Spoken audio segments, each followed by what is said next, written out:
Tribal വകുപ്പിന്റെ ചുമതലയിൽ ഉന്നത കുലജാതൻ വരണമെന്ന സുരേഷ് ഗോപിയുടെ പ്രസ്താവന വിവാദമായി ആളിപ്പടരുകയാണ്.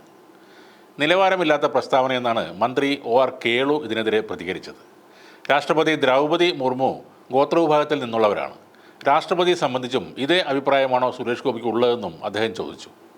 BJP-ക്കാർ പോലും ഇത് മുഖവിലക്കെടുക്കില്ല. BJP മാത്രമല്ല, രാജ്യത്തെ ആരും ഇതൊന്നും മുഖവിലക്കെടുക്കില്ലെന്നും അദ്ദേഹം പറയുന്നു. നിരവധി പേരാണ് സുരേഷ് ഗോപിയുടെ ഈ പ്രസ്താവനയ്ക്കെതിരെ രംഗത്ത് വന്നത്. സുരേഷ് ഗോപിയുടെ പ്രസ്താവന ഭരണഘടനാ വിരുദ്ധമെന്ന് K. രാധാകൃഷ്ണൻ MP പറഞ്ഞു. രാഷ്ട്രപതിയെ അപമാനിക്കുന്നതാണ് സുരേഷ് ഗോപിയുടെ പ്രസ്താവന. സുരേഷ് ഗോപിയാണോ ഉന്നത കുലജാതരെ തീരുമാനിക്കുന്നതെന്നും അദ്ദേഹം ചോദിച്ചു. സുരേഷ് ഗോപിക്ക് എപ്പോഴും ഉന്നത കുലജാതൻ എന്ന് പറഞ്ഞു നടപ്പാണ് പണി. കേരളത്തെ തകർക്കുന്ന നിലപാടാണ് സുരേഷ് ഗോപിയുടേത്. എല്ലാവരും അടിമയായിരിക്കണമെന്നാണ് സുരേഷ് ഗോപിയുടെ സ്വപ്നം. കേന്ദ്ര മന്ത്രിസ്ഥാനത്തിരിക്കാൻ സുരേഷ് ഗോപി അർഹനല്ലെന്നും K. രാധാകൃഷ്ണൻ പറയുന്നു. ഈ പ്രസ്താവനയ്ക്കെതിരെ രൂക്ഷ വിമർശനവുമായി ആദിവാസി ഗോത്ര മഹാസഭാ നേതാവും ജനാധിപത്യ രാഷ്ട്രീയ പാർട്ടി സംസ്ഥാന പ്രസിഡന്റുമായ CK ജാനുവും രംഗത്ത് വന്നു.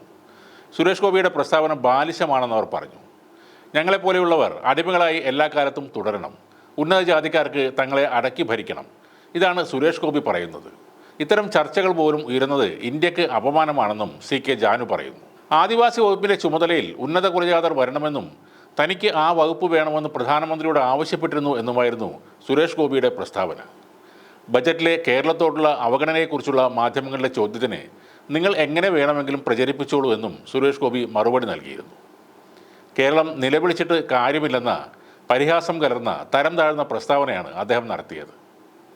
ആദിവാസി വകുപ്പിൻ്റെ ചുമതലയിൽ ഉന്നത കുലജാതർ വേണമെന്നും താൻ ആ പദവി ചോദിച്ചതാണെന്നും സുരേഷ് ഗോപി പറയുന്നു. ഈ സുരേഷ് ഗോപി എങ്ങനെയാണ് ഉന്നത കുലജാതൻ ആകുന്നത്? ജാതിപരമായി നോക്കിയാൽ സുരേഷ് ഗോപി ശൂദ്രനാണ്. അതായത് ചാതുർവർണ്ണ പ്രകാരം ബ്രാഹ്മണനും ക്ഷത്രിയനും വൈശ്യനും കഴിഞ്ഞു വരുന്ന ശൂദ്ര വിഭാഗത്തിൽപ്പെട്ട ആൾ തന്നെയാണ് ഈ സഹമന്ത്രി സുരേഷ് ഗോപി. സ്വയം എന്തോ വലിയ സംഭവമാണെന്ന് വിചാരിച്ച് തമ്പുരാൻ കളിച്ച് നടക്കുന്ന സിനിമാ ജയിപ്പിച്ചു വിട്ട തൃശ്ശൂരുകാരാണിപ്പോൾ ലജ്ജിക്കേണ്ടത്. ഈ 2025-ലും ജാതിയുടെ മഹിമ വിളിച്ചോതുന്ന ഒരു സവർണ കോമനത്തെ വോട്ട് ചെയ്ത് ജയിപ്പിച്ച തൃശ്ശൂർ നിവാസികൾ കേരള ജനതയോട് മാപ്പ് പറയണം. ഒരു വലിയ ദുരന്തം കേരളത്തിലെ വയനാട്ടിലുണ്ടായപ്പോൾ അതിന് വേണ്ടുന്ന ഒരു സഹായവും ഇദ്ദേഹം കേന്ദ്രത്തോട് ചോദിച്ചിട്ടില്ല. ഇപ്പോൾ കേന്ദ്ര ബജറ്റിൽ കേരളത്തെ പൂർണ്ണമായും തഴഞ്ഞപ്പോൾ അദ്ദേഹം കൂടെ നമ്മുടെ സംസ്ഥാനത്തെ പരിഹസിക്കുകയാണ്.